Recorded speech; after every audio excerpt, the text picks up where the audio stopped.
Kepala SMP Negeri 38 Surabaya, Bapak Supardi, dan yang saya hormati Bapak Ibu guru sekalian. Baik Bapak Ibu, pertama marilah kita panjatkan puji syukur kehadirat Allah Subhanahu wa taala yang mana pada hari ini saya akan melakukan diseminasi modul 1.4 budaya positif di SMP Negeri 38 Surabaya bersama saya Siti Rofiah, TGP Angkatan Surabaya. Terima kasih Bapak Ibu. Terkait dengan budaya positif, kira-kira apa yang terbersit di pikiran Bapak Ibu terkait dengan budaya positif? Mungkin ada yang mau mengutarakan pendapatnya. Pendidikan karakter. Ya, kebiasaan yang harus kita tanamkan dan dilaksanakan setiap hari. Kebiasaan yang harus kita tanamkan dan dilaksanakan setiap hari. Betul sekali Bapak Ibu. Berkaitan dengan karakter, kemudian kebiasaan yang kita tanamkan, kita laksanakan sehari-hari. Tepuk tangan,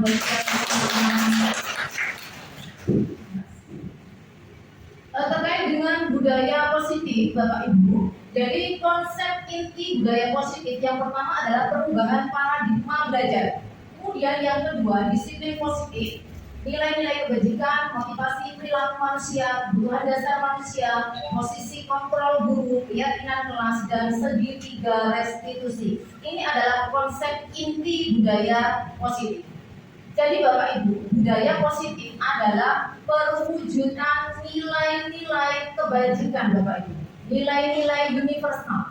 Seperti apa Bapak Ibu? Nilai-nilai kebajikan itu seperti tanggung jawab, gotong royong, religius.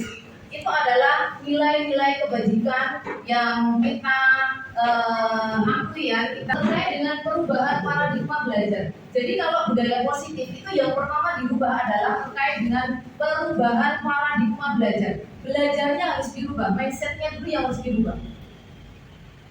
Oke, ini ada kegiatan romantik Bapak Ibu. Saya boleh minta 2 orang? Iya.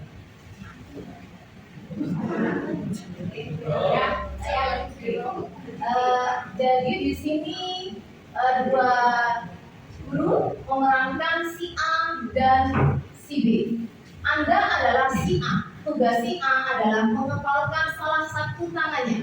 Coba Anda bayangkan bahwa Anda menyimpan sesuatu yang sangat berharga di dalam kepalan tangan Anda. Yang menjadi si A siapa? Oke, pinter. Siap. Kemudian si B akan mencoba dari segala arah yang akan diperankan oleh Bu Yayu, akan mencoba membuka kepalan tangan yang ada, kepalan tangan begitu supaya terbuka dengan cara apapun supaya kepalan tangan itu terbuka. Oke, boleh dengan lucu, mengajar, intimidasi, dan sebagainya. Oke, begitu satu kepalan tangannya.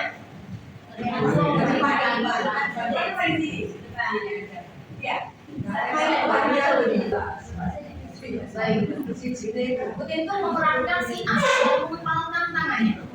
Kemudian dia menjadi si B yang mencoba untuk membuka kepalan tangan begitu. Kira-kira apa yang dilakukan Bu Yayu untuk membuka kepalan tangan begitu? Nanti boleh? Tidak boleh.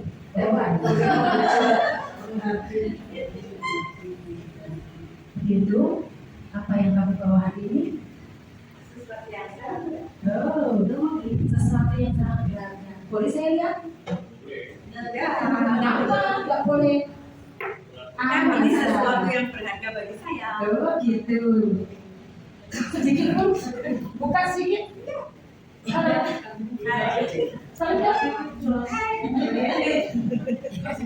Kalau gitu saya akan memaksa membuat kepalan tangan Miss karena saya bisa untuk bisa. Tetap tidak membuka. Dengan cara apapun? Oh gitu ya. Kalau kamu tidak bisa itu, maka saya akan laporkan pada kepala sekolah bahwa di situ ada benda berbahaya yang kami simpan dan itu juga berbahaya untuk anak-anak. Bagaimana? Yakin?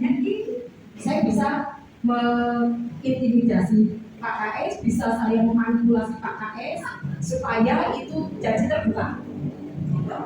Ya, yakin? Itu buka.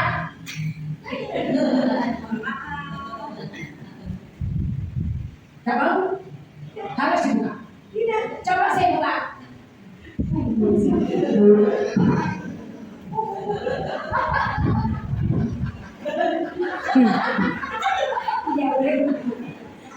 Gak bisa, Bu.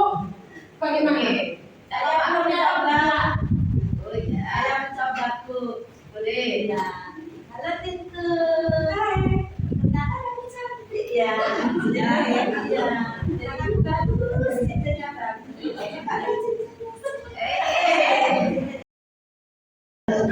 Jadi Bu Yayu mencoba dengan berbagai cara. Ditambah lagi dengan Bu Mami, tetapi tetap saja begitu tetap mengepalkan tangan. Kira-kira begitu apa alasannya? Kalau kita menginginkan sesuatu dan sesuatu itu kita anggap berharga, maka kita harus bertahan bagaimanapun caranya, bagaimanapun usahanya, sesuatu itu tetap ada. Kalau boleh tahu, menurut begitu, apa yang ada dalam genggaman? Terjemahan. Kemudian, cerita itu. Ya. Terima kasih banyak. Bu Mami. Pertanyaan yang ketiga, Bapak Ibu. Sesungguhnya siapa yang memegang kendali atau kontrol untuk membuka atau menutup kepalang tangan tadi? Yang mempunyai kontrol siapa, Bapak Ibu? Yang menutup kepala. Yang menutup kepala siapa, Bapak Ibu? Begitu sedia. Jadi kontrol itu ada dalam diri kita. Kita sebagai pendidik, gimana caranya supaya anak juga bisa mengontrol dirinya sendiri, menjadi manajer untuk dirinya sendiri. Seperti itu. Lanjut.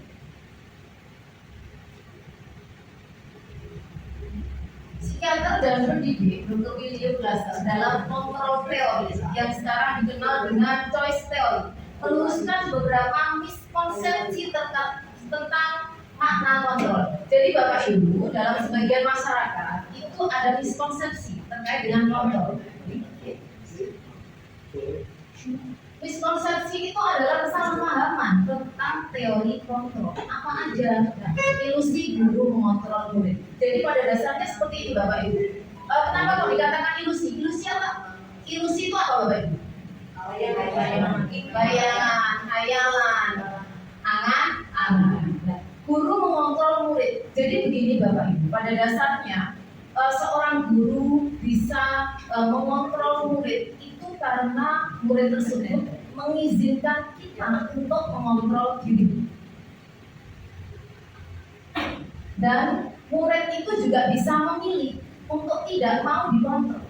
Seperti itu. Kemudian yang kedua, ilusi bahwa semua penguatan positif itu efektif dan bermanfaat. Penguatan positif itu maksudnya apa Bapak Ibu? Jadi bisa dalam bentuk bujukan, rayuan kita kepada siswa kita seperti itu. Dalam efek negatifnya apa Bapak Ibu? Suatu hari murid itu akan menyadari dan dia akan melakukan yang tidak seperti yang diperintahkan oleh gurunya, atau dia akan ketergantungan dengan guru tersebut. Jadi dia akan melakukan itu ketika tersebut, tetapi ketika tidak, maka dia tidak akan melakukan. Itu efek negatifnya. Kemudian ilusi bahwa orang dewasa itu berhak. Jadi Bapak Ibu, kalau kita balikan ke filosofi pemikiran Ki Hajar Dewantara bahwa terkait dengan manusia itu memiliki kodrat alam dan kodrat zaman. Kodrat alam itu karakteristik siswa. Artinya siswa itu mempunyai rasa ingin senang, ingin bahagia, dan seterusnya. Tapi kalau dipaksa oleh orang lain, menurut teori kontrol ini, itu tidak benar seperti itu Bapak Ibu. Kemudian ilusi bahwa kritik dan membuat rasa bersalah itu mampu menguatkan karakter. Nah, kritik dan rasa bersalah. Jadi kadang-kadang Bapak Ibu guru melakukan sesuatu atau mengucapkan sesuatu yang membuat siswa tersebut merasa sangat bersalah, menyalahkan dirinya sendiri, Bapak Ibu. Nah, itu bisa terjadi. Ada efek negatifnya, Bapak Ibu. Untuk siswa tertentu, mungkin yang mentalnya agak ini atau dia mungkin bermasalah ya, latar belakangnya itu bermasalah. Dia suatu ketika, suatu waktu mungkin dia bisa melakukan hal-hal yang negatif seperti itu, Bapak Ibu. Ini adalah miskonsepsi tentang teori kontrol. Ini adalah kesalahpahaman tentang teori kontrol. Padahal kalau kita kembalikan ke teori kontrol, ya, bahwa teori kontrol itu menyatakan semua yang dilakukan oleh manusia itu sesungguhnya memiliki tujuan. Memiliki tujuan tertentu. Nah, itu nanti akan dibahas slide berikutnya terkait 5 kebutuhan dasar manusia. Jadi seseorang itu kalau melakukan sesuatu itu pasti ada kebutuhan dasar, ada tujuannya di situ. Next. Mengubah paradigma stimulus respon ke paradigma teori kontrol. Jadi paradigma ini Bapak Ibu yang dulu dikenal dengan stimulus respon. Mari kita ke teori kontrol. Kalau dulu ini yang saya merahin, ini yang saya bahas ini Bapak Ibu, orang lain bisa mengontrol kita. Dalam teori kontrol diajarkan bahwasanya hanya Anda, hanya saya sendiri atau Anda yang bisa mengontrol diri Anda sendiri. Dimanapun berada, kontrol itu ada dalam diri kita sendiri. Seperti itu Bapak. Dan itu yang harus kita ajarkan kepada anak didik kita. Dengan cara apa? Nanti di slide berikutnya ada disiplin positif, ada keyakinan kelas, kemudian ada segitiga restitusi. Oke, lanjut. Kesemua itu tadi, itu dasarnya adalah ya. Jadi diluruskan, dikembalikan ke pemikiran Ki Hajar Dewantara bahwa choice control sesuai dengan pemikiran Ki Hajar Dewantara bahwa tujuan pendidikan nasional itu adalah menuntun segala kodrat, baik itu kodrat alam maupun zaman. Kodrat alam adalah karakter manusia yang ingin disayangi, yang ingin bahagia, yang ingin diterima, yang ingin diakui, dan kemudian kodrat zaman. Dalam pembelajaran kita harus mengikuti zaman. Kalau kita tarik ke agama kita Bapak Ibu, didiklah anakmu sesuai dengan zamannya, bukan dengan zamanmu. Didiklah anakmu sesuai dengan zamannya. Nah, itu menjadi pedoman kita Bapak Ibu, dan itu sesuai dengan pemikiran Bapak Pendidikan Nasional Ki Hajar Dewantara. Oke, untuk mencapai kebahagiaan dan keselamatan setinggi-tingginya. Bapak Ibu, di situ ada kata yang saya beri huruf besar Bapak Ibu. Kata menuntun. Jadi saya titik beratkan, saya tekankan pada kata menuntun. Kenapa kok dengan ada pada kata menuntun Bapak Ibu? Tugas kita sebagai guru itu adalah menuntun, bukan apa Bapak Ibu? Bukan memaksa, bukan hakimi, tetapi menuntun, bukan untuk merubah. Jadi anak itu terlahir itu dengan karakteristik mereka sendiri. Jadi ada potensinya sendiri, ada minat bakatnya sendiri, seperti itu. Nah, di situ menuntun. Kalau filosofi pemikiran dari Dewantara yang sudah kita kenal Bapak Ibu bahwa guru itu adalah sebagai among Bapak Ibu. Ya, among. Jadi engaso sungkulodo, engatio manguso, tumpuri hada ya. Engaso di depan. Engaso lodo, jadi di depan memberikan contoh lodo. Engatio manguso, di tengah memberikan semangat. Tumpuri hadayani, di belakang memberikan seperti itu Bapak Ibu. Oke, yang kedua terkait dengan disiplin positif.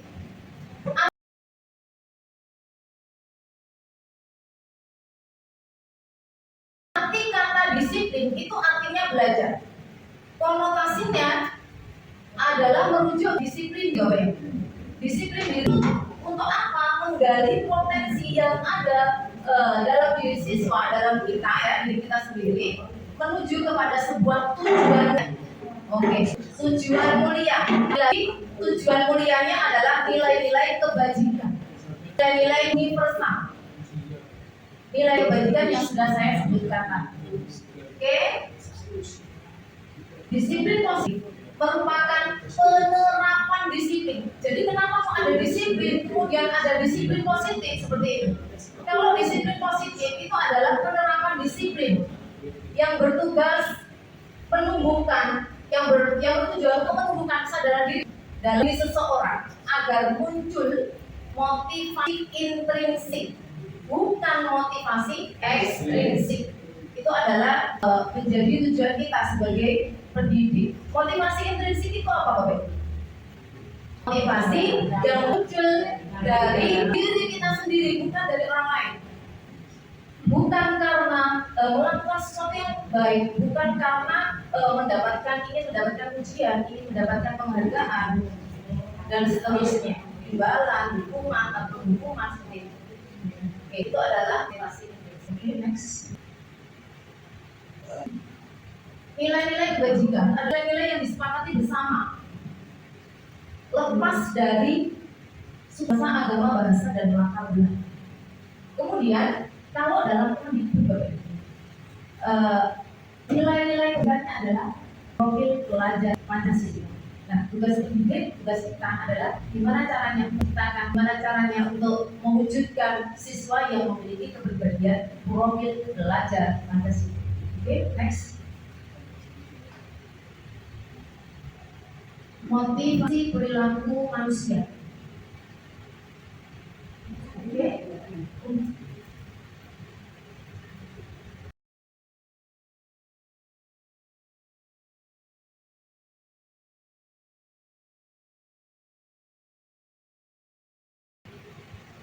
Kebutuhan dasar manusia. Segala sesuatu yang kita lakukan untuk mendapatkan apa yang kita inginkan, seluruh kegiatan yang kita lakukan memiliki tujuan tertentu. Tujuan ya. Kembali lagi nilai-nilai kebajikan.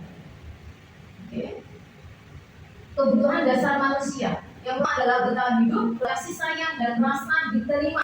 Kemudian kesenangan, penguasaan, kebebasan. Jadi Bapak Ibu, apa yang dilakukan oleh manusia, masuk kita, siswa kita, itu pada dasarnya untuk memenuhi kebutuhannya.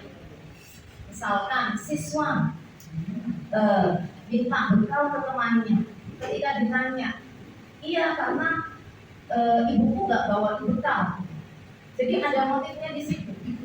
Motivasinya apa? Ada alasannya di situ, ada kebutuhan yang dia itu nggak terpenuhi. Kebutuhan apa Bapak? Bertahan hidup. Kalau bertahan hidup itu berkaitan dengan tempat tinggal, makanan, kesehatan, keamanan seperti itu. Kalau kasih sayang dan diterima itu ya rasa berbagi dan seterusnya. Tangan itu rasa ingin senang. Mungkin kalau siswa seperti ini, kamu kok terus ya di kelas nyanyi terus, padahal sedang belajar. Iya Bu, karena bosan. Itu aja. Metode belajar cuma itu aja. Bosan. Sebenarnya apa? Itu ada sesuatu yang kebutuhannya itu nggak terpenuhi. Dia itu ingat. Bagaimana guru menciptakan pelajaran itu supaya menyenangkan? Jadi dari kata penuh. Nah, guru adalah yang menuntut siswa dari yang belum baik menjadi baik, yang baik menjadi lebih. Oke. Lanjut.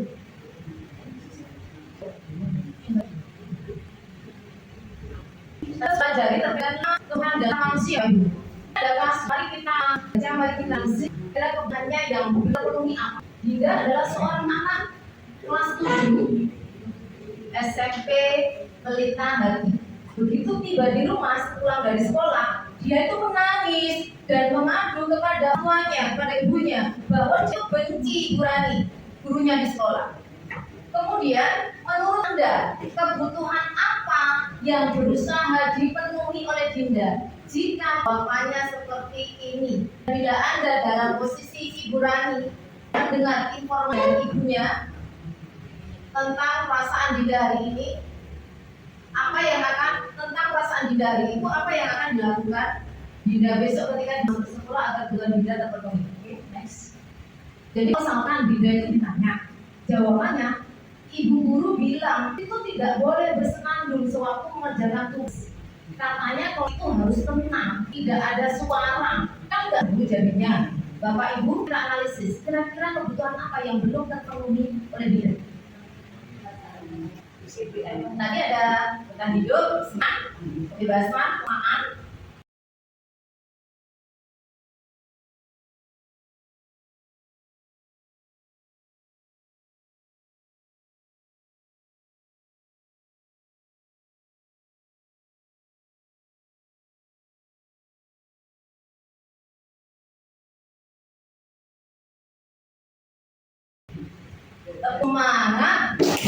semangat, semangat,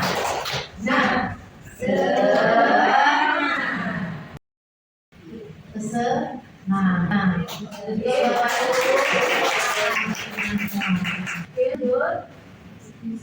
Ibu guru tidak tahu hari ini.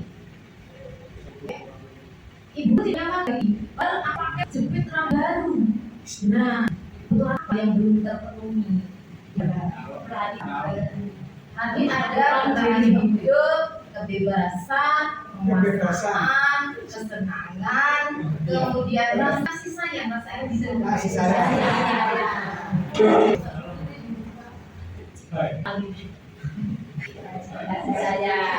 Kasih sayang dan dimaksud terus aku masa beranya gitu aja dengerin ibu aja apa kira-kira kebutuhan yang belum terpenuhi.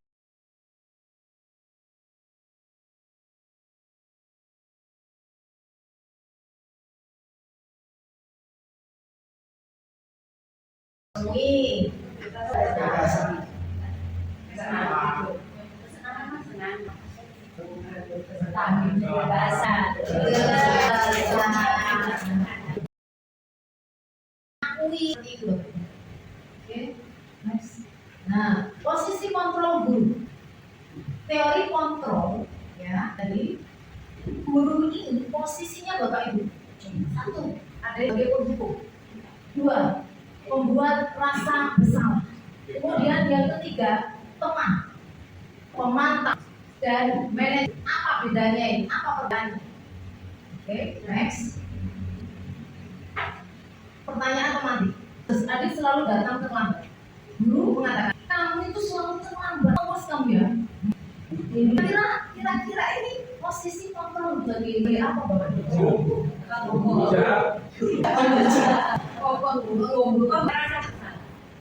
Ada yang mendukung, ada yang membuat rasa bersalah. Kemudian yang kedua, ya sudah, kali ini tidak apa-apa, nanti ibu bantu guys. Sebagai apa? Memantau, manajer.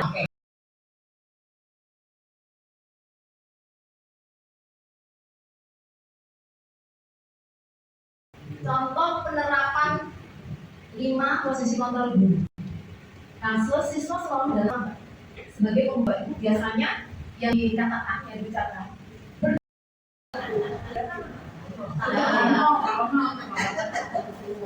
Insya Allah kalau di sini tidak. Di sini. Biasanya Bapak Ibu ciri-cirinya kalau posisi kontrol sebagai pendukung itu nada suaranya tinggi. Itu.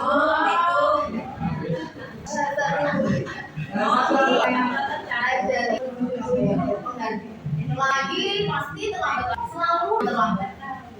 Kan bisa datang ke waktu. Kira-kira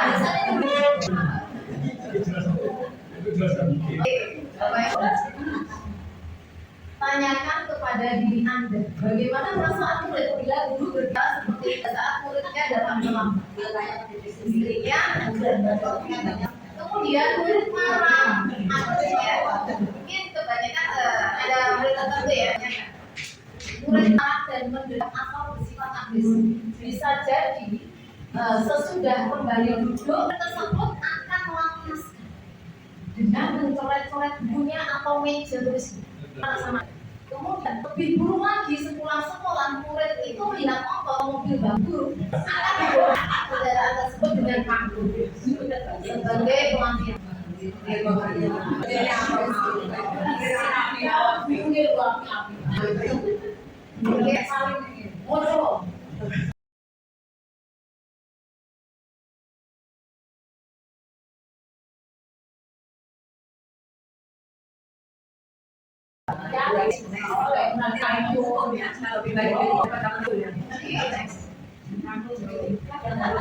Ini sebagai teman. Yang untuk posisi kontrol guru sebagai teman ini biasanya ada suaranya ramah, akrab, dan bercanda. Bahasa tubuhnya hipomoris, ramah pada kulit, mata dan senyum. Bolak-balik di teknik. Biasanya yang dikatakan, Adit, ayolah, bagaimana sih kamu? Kemarin kamu sudah jadi ke bapak bukan? Kenapa balik lagi? Sambil terpalingnya. Ya sudah, tidak apa-apa. Di sana nanti Pak bantu. Bapak Nah, ini dia senyum-senyum itu sebagai hasilnya Pas saya api bapak. untuk itu. Oke, hasil murid merasa senang dengan ini termasuk dampak yang positif. Hanya saja negatifnya murid itu akan tergantung pada guru. Ya terus duduk aku ngomong apa?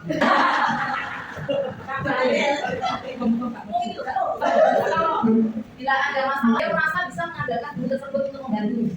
Akibat lain dari posisi teman tadi hanya ada masalah bila yang umum adalah guru tersebut dan belum tentu berlaku yang sama untuk guru yang lain.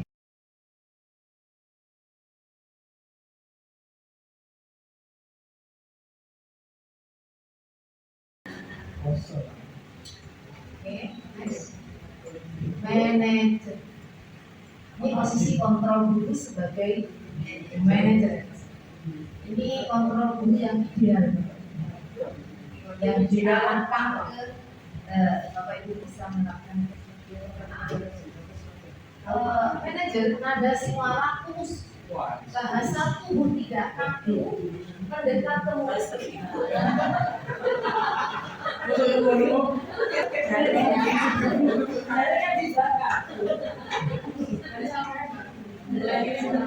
Tadi, apakah kamu mengetahui jam berapa sekolah dimulai? Tahu Pak, jam 7. Ya, jam terbaik. Kira-kira bagaimana kamu akan memperbaiki masalah ini? Jadi kalau manajer gitu, posisi kontrol dibandingkan yang lain untuk teman atau oke, itu kalau manajer itu mengarahkan ke siswa, ya, mengarahkan ke siswa, berkolaborasi dengan siswa untuk mencari solusi, mengembalikan ke siswa sendiri, melatih siswa untuk bertanggung jawab dengan keputusannya sendiri. Yang guru itu membimbing ke situ, jadi memberikan solusi. Saya bisa menanyakan saya Pak untuk mengerjakan tugas yang tertinggal. Baik itu bisa dilakukan besok akan ada masalah. Untuk kamu agar bisa hadir tepat waktu. Tidak saya bisa hadir tepat waktu. Baik, saya hargai usahamu untuk memperbaiki.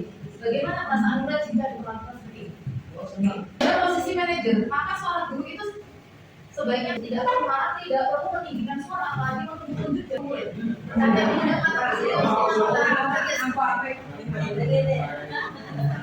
menggunakan tampak sedih sekali akan perbuatan murid ataupun bersenda merupakan diri sebagai pemarah.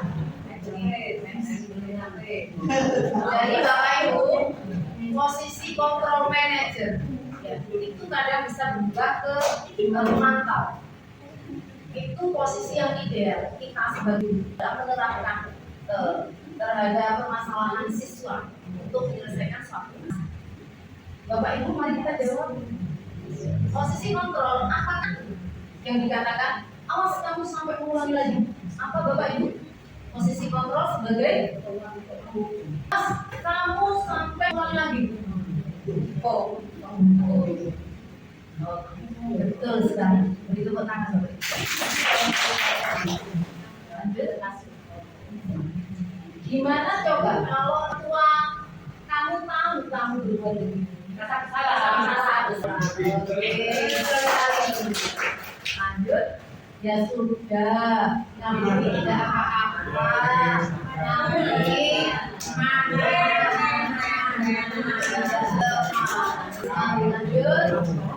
Perakuannya apa? Betul sekali. Good. Apa rencananya ini? Bisa juga untuk tangan.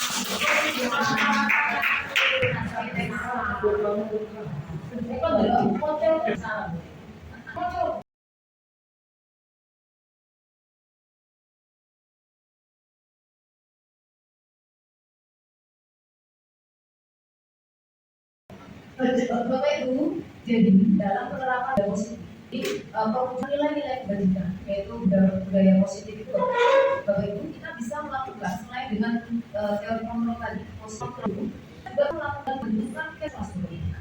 Keyakinan apa bedanya keyakinan kelas dan yang menjawab? Salah tidak apa? Jadi kalau keyakinan kelas itu suatu aturan yang disepakati oleh orang atau kelompok yang ada di dalam. Jadi disepakati Itu yang keyakinan kelas. untuk yang aturan. Kalau aturan itu biasanya diambil dari aturan umum yang ada. Betul sekali Bapak Ibu. Bagus. Jadi Bapak Ibu kalau keyakinan kelas itu disepakati bersama. Guru dan murid melakukan kesepakatan bersama. Kalau peraturan biasanya ditentukan oleh sekian. Kalau bersama, maka setiap individu akan lebih bertanggung jawab untuk bisa menaati apa yang disepakati. Seperti itu. Keyakinan kelas itu biasanya bersifat lebih abstrak daripada peraturan yang lebih rinci dan konkret, kemudian berupa pernyataan-pernyataan universal, sengaja dibuat dengan kalimat yang positif Bapak Ibu. Jadi begini, kalau peraturan kadang-kadang dilarang membawa ini, tapi kalau keyakinan kelas tidak Bapak Ibu, jadi harus kalimat yang positif. Tidak, tadi tidak boleh dicantumkan. Misalkan tidak boleh terlambat. Nah itu kalimat positifnya adalah datang tepat waktu, seperti itu. Kemudian keyakinan kelas sebenarnya tidak terlalu banyak sehingga mudah diingat dan dipahami oleh semua warga kelas. Keyakinan kelas sebagai sesuatu yang dapat diterapkan di lingkungan tersebut. Semua warga kelas hendaknya ikut berkontribusi dalam pembuatan keyakinan kelas lewat kegiatan curah pendapat. Bersedia meninjau kembali keyakinan kelas dari waktu ke waktu. Jadi kalau keyakinan kelas sudah dibuat Bapak Ibu, ditinjau Bapak Ibu, dievaluasi. Kira-kira apa yang kurang? Kok masih tetap ada pelanggaran di sini? Oke, lanjut.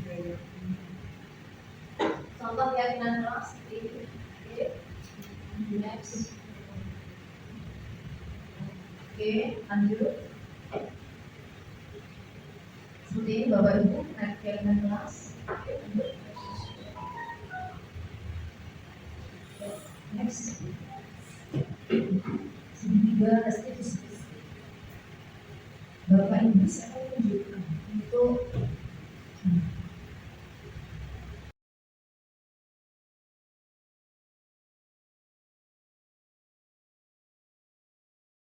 keyakinan kelas yang sudah saya praktekkan anak-anak dengan curah pendapat, dengan diskusi apa aja yang perlu dibuat untuk keyakinan kelas bersama, misalkan dengan tepat waktu dan seterusnya.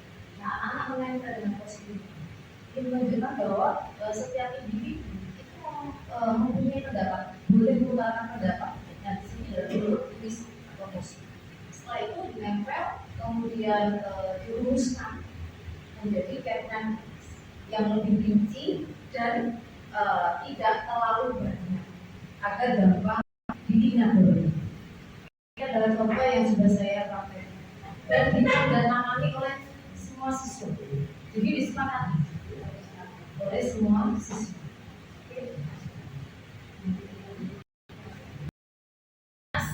Yang mendalam di hati siswa.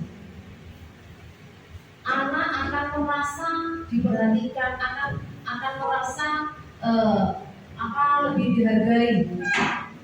Tetapi kalau dengan penghukum dan sebagainya itu anak akan merasa sedih, sakit hati. Kalau menghukum itu lebih efeknya ke siswa, itu siswa merasa sakit hati. Segitiga restitusi tahapannya Bapak Ibu kalau menyelesaikan masalah. Yang pertama adalah menstabilkan identitas Bapak Ibu. Kemudian validasi tindakan yang salah dan yang menanyakan keyakinan. Jadi berhubungan dengan keyakinan. Oke.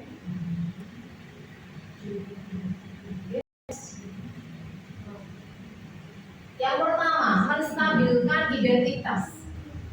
Jadi prinsipnya Bapak Ibu, kalau dalam menangani masalah Bapak Ibu, menstabilkan identitas itu berbuat kesalahan adalah bagian dari proses pembelajaran.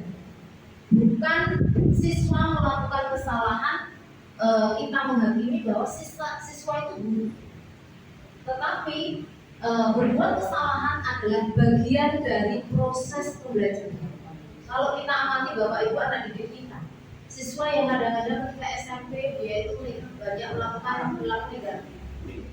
Kemudian ketika dia SMA ternyata menjadi anak yang lebih baik, jadi anak yang sukses, jadi anak yang berprestasi dan seterusnya. Jadi ketika siswa melakukan kesalahan itu adalah bagian dari proses pembelajaran. Nah, biasanya yang diucapkan ketika kita menghadapi siswa menghadapi siswa yang melakukan kesalahan, itu kita netralkan. Kita netralkan itu seperti apa? Kita redakan emosi. Biasanya yang diucapkan, berbuat salah itu tidak apa.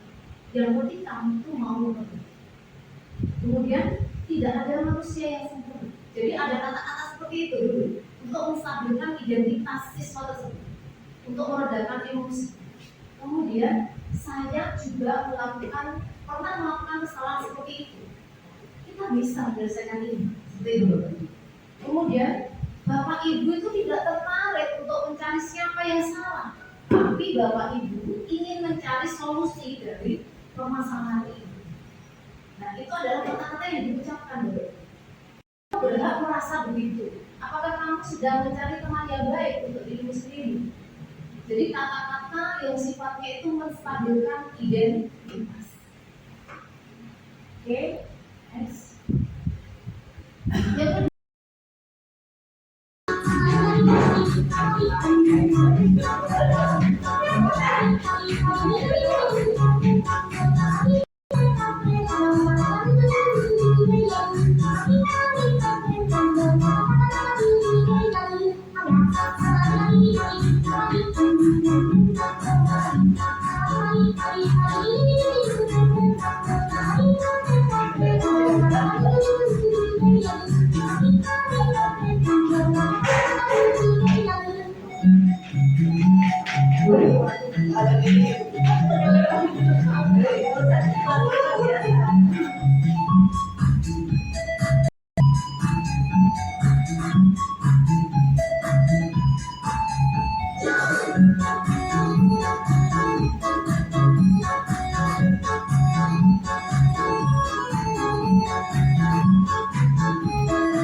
kedua, validasi tindakan yang sama.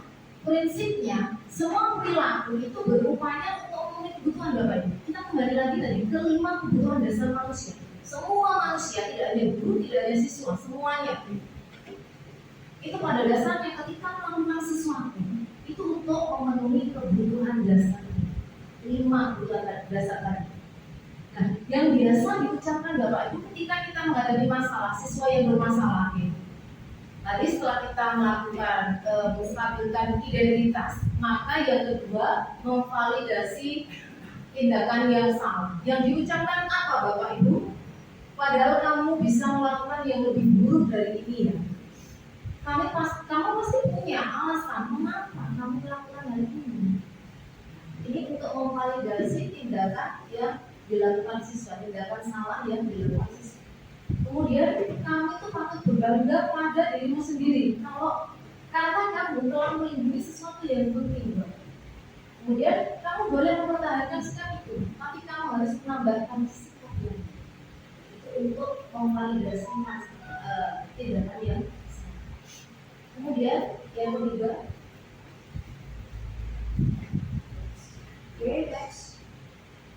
Selanjutnya, menanyakan keyakinan. Nah, jadi kembali lagi Bapak Ibu ke keyakinan. Kalau sudah menstabilkan identitas, sudah validasi tindakan yang salah, maka perlunya kita menanyakan keyakinan kelas, keyakinan atau aturan sekolah. Apa keyakinan kelas kita yang sudah kamu sepakati? Kemudian apa yang kita percaya sebagai kelas atau keluarga? Apa nilai-nilai umum yang sudah kita sepakati? Apa nilai-nilai umum yang sudah kita langgar? Sudah kamu langgar, seperti itu. Kemudian apa bayangan kita tentang kelas yang ideal? Kamu mau jadi orang yang seperti apa? Kira-kira untuk memperbaiki kesalahanmu, apa yang harus kamu lakukan? Seperti itu. Jadi sifatnya itu memberikan solusi, itu tanggapan ketika kita menangani masalah. Oke, lanjut. Bapak Ibu bisa boleh begini. Minta untuk hidup Bapak Ibu boleh berjawab.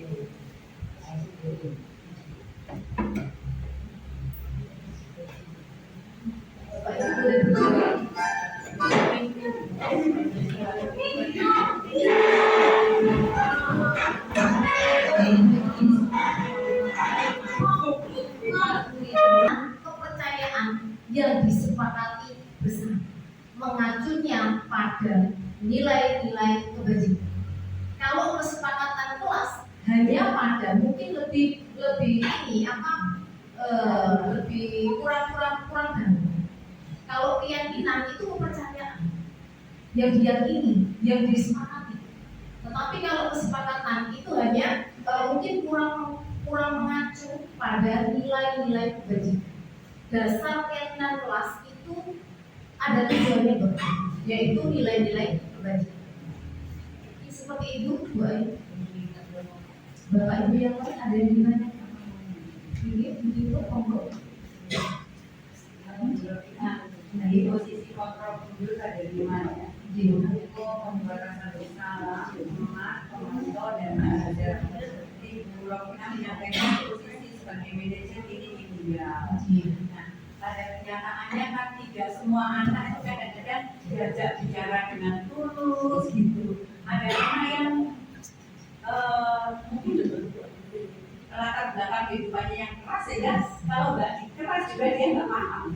Diajak ngomong baik-baik juga nggak paham. Nah, apakah kondisi ini dengan posisi manajer yang ideal itu tetap kita yang di posisi ideal atau kita menyesuaikan dengan kondisi anak? Karena kemampuan memahami sesuatu tiap anak berbeda. Terima kasih. Baik Bapak Ibu, saya akan mencoba untuk menjawab pertanyaan dari Ibu. Jadi saya juga masih belajar nih. Artinya kegiatan ini adalah salah satu pemenuhan tugas saya dalam pendidikan guru. Jadi kalau menurut modul 1.4 ini Bapak Ibu, untuk posisi manajer itu bisa berubah antara pemantau dan pemantau. Ya, antara pemantau dan pemantau. Jadi manajer ini bisa jadi pemantau di bawah itu. Kalau untuk penghukum dan pembuat rasa bersalah itu sangat tidak disangka. Seperti itu Bapak Ibu. Itu pemahaman saya terkait dengan modul 1 titik. Seperti itu. Jadi mohon maaf. Dapat memberikan manfaat untuk kita semua. Amin, amin ya Rabbal alamin. Terima kasih banyak. Assalamualaikum warahmatullahi wabarakatuh.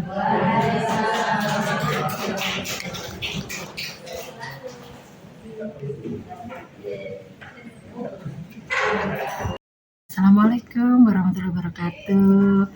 melihat tadi bagaimana Ibu Siti Rofiah SPDI selaku CGP Angkatan ke-8 di SMP 38 tentang diseminasi budaya positif. Mantap, keren.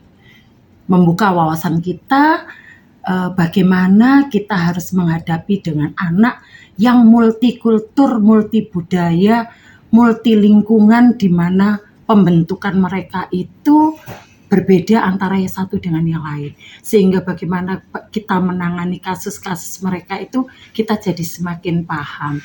Tentunya memang apa yang sudah disampaikan tadi itu bagus banget. Jadi paling tidak Bapak Ibu guru itu bisa ikut menerapkan hal semacam itu, tapi juga bahwa tidak bisa kita menerapkannya secara letterlek, tidak, tapi dengan beberapa penyaringan satu demi satu, karena ada anak itu yang tidak hanya sekedar bisa diajak menjadi dengan model manajer atau dengan model penghukum atau dengan model rasa bersalah, tapi paling tidak itu semuanya bisa saling melengkapi karena dengan latar budaya anak-anak yang berbeda itu tadi. Bu Rofiah, mantap, keren. Semoga kedepannya Bu Rofiah bisa menjadi guru penggerak yang bisa diandalkan, bisa dibanggakan, membawa nama baik untuk diri sendiri, keluarga, dan SMP 38. Terima kasih. Assalamualaikum warahmatullahi wabarakatuh. Ya, saya sangat bangga dengan Bu Rofiah tentang terkait materi budaya positif yang sangat sekali bermanfaat untuk kita semua dalam pembelajaran bagaimana sikap guru itu terus berlaku, bersikap, mengatasi anak-anak yang begitu rumitnya. Semoga Bu Rofiah semakin sukses, semakin lancar, semakin dimudahkan untuk semua. Semangat Bu Rofiah. Wassalamualaikum warahmatullahi wabarakatuh. Assalamualaikum warahmatullahi wabarakatuh. Baik, anak-anak, pada kesempatan hari ini kita akan membahas tentang keyakinan kelas. Anak-anak, bagaimana kabarnya? Luar biasa. Alhamdulillah. Alhamdulillah. Jadi anak-anak, kegiatan hari ini adalah pembentukan keyakinan kelas. Ada yang tahu keyakinan kelas itu apa? Ya, keyakinan kelas itu nilai yang kita sepakati. Iya, keyakinan kelas adalah nilai-nilai yang kita sepakati di dalam kelas. Menurut kalian, nilainya itu apa saja? Ibu, disiplin, pintar sekali, apa lagi? Bertanggung jawab, sopan santun. Oke, luar biasa untuk kelas 7B, beri tepuk tangan. Baik, jadi keyakinan kelas, betul kata Nabila ya, demikian, bahwa keyakinan kelas adalah suatu kepercayaan yang kita yakini bersama, yang kita sepakati bersama berdasarkan nilai-nilai kebajikan, nilai-nilai demi bersama. Anak-anak, jadi kita akan bercurah pendapat ya, menurut kalian keyakinan apa yang perlu kita sepakati. Jadi tujuan dari kita membuat keyakinan kelas adalah untuk mewujudkan lingkungan yang positif di kelas agar tercipta kedisiplinan. Seperti itu ya anak-anak ya. Baik, terkait dengan keyakinan kelas, saya akan memberikan post-it ya. Nanti anak-anak silahkan menulis sesuai dengan keyakinan apa yang harus ada di dalam kelas ini. Seperti itu saya bagikan ya. Nadira bisa dibantu.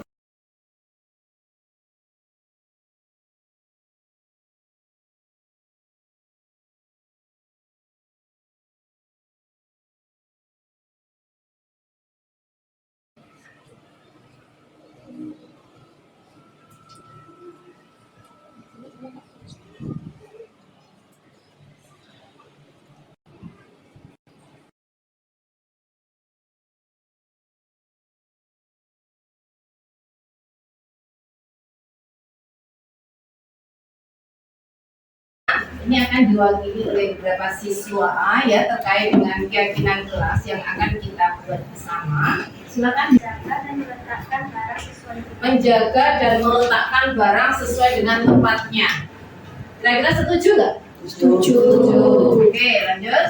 Membaca juz amma sebelum jam pelajaran dimulai. Membaca juz amma dan asmaul husna sebelum pelajaran dimulai. Setuju? Setuju. Budaya 5S. Sandra, berbicara menggunakan kata yang baik. Membaca juz amma sebelum pelajaran dimulai. saling menghargai dan menghormati. Anak-anak, keyakinan kelas yang sudah kalian tulis tadi ya, untuk mewujudkan lingkungan kelas kita yang positif ya, kita akan simpulkan sehingga apa yang menjadi keyakinan kami tadi itu tercakup ya dalam keyakinan kelas yang kita sepakati bersama. Dari teman kalian ya, dari kalian tadi bahwasanya adalah post-it ini kalian menulis tidak boleh datang terlambat, harus mengerjakan sudah tepat waktu gitu ya. Bagaimana kalau begini? Komitmen. Bagaimana anak? Oke, berkomitmen untuk disiplin gitu ya. Setuju? Setuju. Kira-kira setuju? Setuju. Oke, berkomitmen untuk disiplin. Saling menghargai, menghormati. Mari kita nilai apa yang sudah kita sepakati yang terkandung di dalam keyakinan kelas tadi. Ya, kita mulai dari yang pertama. Senantiasa meningkat sikap kritis. Karena nilai pertama.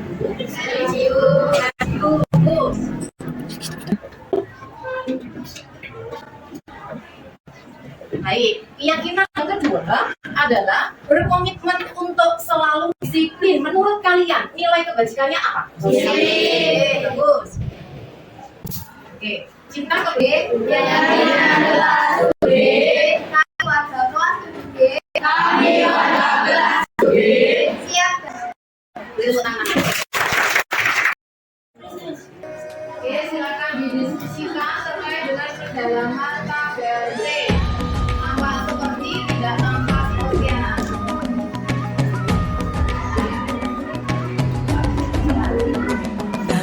Dan bukalah matamu. Ya, anak ya. Oke.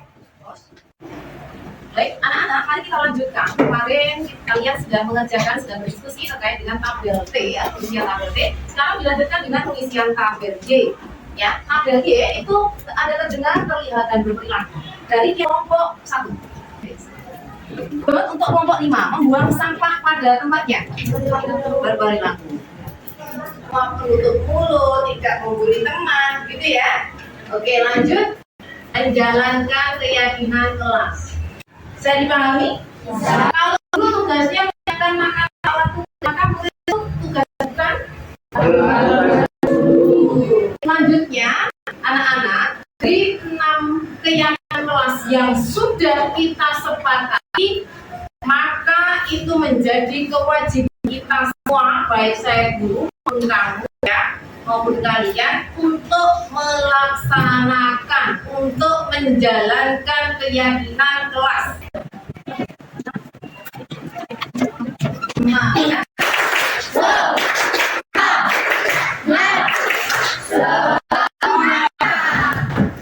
Baik, maka kita jalankan keyakinan kelas yang kita hari ini. Semoga ini nanti memberikan manfaat untuk kita semua.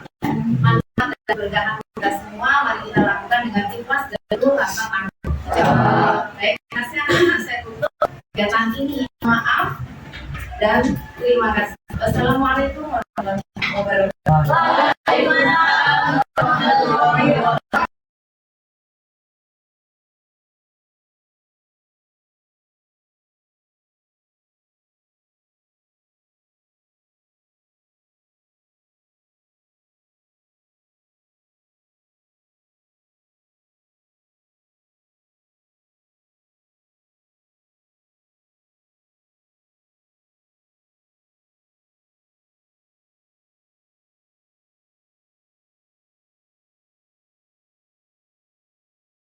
Assalamualaikum warahmatullahi wabarakatuh. Perkenalkan, nama saya Nadira Ifah Khairina, bisa dipanggil Nadira. Saya dari kelas 7G. Saya sangat senang sekali diajar oleh Bu Rofi. Saya dijelaskan tentang apa itu keyakinan kelas, dan juga saya diajak Bu Rofi untuk membuat keyakinan kelas. Semoga saya bisa menjalankan keyakinan kelas yang kita sepakati bersama ya, dan juga menjadikan saya menjadi siswa yang religius, bertanggung jawab, mandiri, serta mewujudkan budaya positif di sekolah. Amin. Wassalamualaikum warahmatullahi wabarakatuh. Assalamualaikum warahmatullahi wabarakatuh. Perkenalkan, nama saya Cica Ramadhani Putri dari kelas 7G. Bisa dipanggil Cica. Alhamdulillah, saya sangat senang dan antusias diajar oleh Bu Rofi. Beliau sangat sabar, menyenangkan, dan penjelasannya sangat jelas. Pada hari ini, saya dijelaskan tentang makna keyakinan kelas. Keyakinan kelas adalah kepercayaan yang kita sepakati bersama. Saya diajak untuk membuat keyakinan kelas. Tujuannya supaya kelas menjadi lebih tertib, aman, dan nyaman. Terima kasih Bu Rofi. Semoga saya bisa menjalankan keyakinan kelas ini. Terima kasih Bu Rofi. Semoga saya bisa menjalankan keyakinan kelas itu dengan baik. Sekian dari saya. Wassalamualaikum warahmatullahi wabarakatuh.